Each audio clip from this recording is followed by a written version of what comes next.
This is a really amazing question. Thank you so much for asking, because what actually changed my perspective is simply the chapter within the Quran. It's called Surah 72 or chapter 72, called al-Jinn, and it's about the Jinn. And the Jinn are described as being both righteous Muslims and also like disbelieving devils, if you will. Kind of like personifying them as like demons in a way.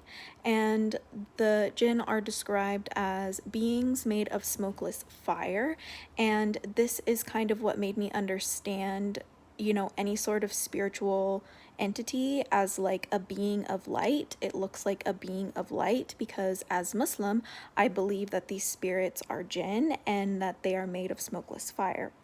That's part of what makes me Muslim, is just my faith in the Quran's detailing of them. And the more I understood what Jinn are in the Quran, the more I realized that the Quranic interpretation of Jinn themselves is like a personification of seeing like the unseen worlds. So dragons are Jinn and they're not at the same time, and that is totally possible. Like, it's okay for something to be like true at the same time, even if they contradict, because it's about like a cultural difference in how we view the same phenomenon, if that makes sense. So they're like the same thing, yet they're not, because they're just like a different way of describing it, if that makes sense. So we're gonna go with what the culture says they are, right? So like if I'm talking about Tiamat from Mesopotamia, I'm gonna call her a dragon goddess because that is the context in which she comes from.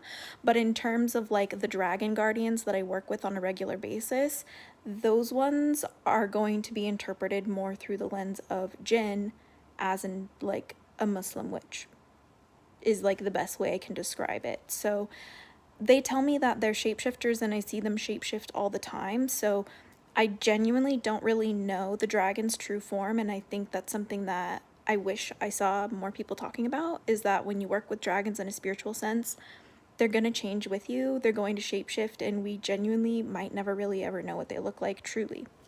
So because of that reason, and also them having free will, that is how I identify certain dragons as Jinn and certain dragons as angels, but I can get into that in another video. But thank you so much for your question. This was amazing. It was just, you know, the more I talk to imams as well, which are like leaders in like Islamic communities, they interpreted them and counseled me that from the Islamic perspective, my experience with the dragons would be considered Muslim Jinn. So that's where we are now, and that's where I'm sharing my story from the Islamic perspective. But thank you. Assalamu alaikum. Bye.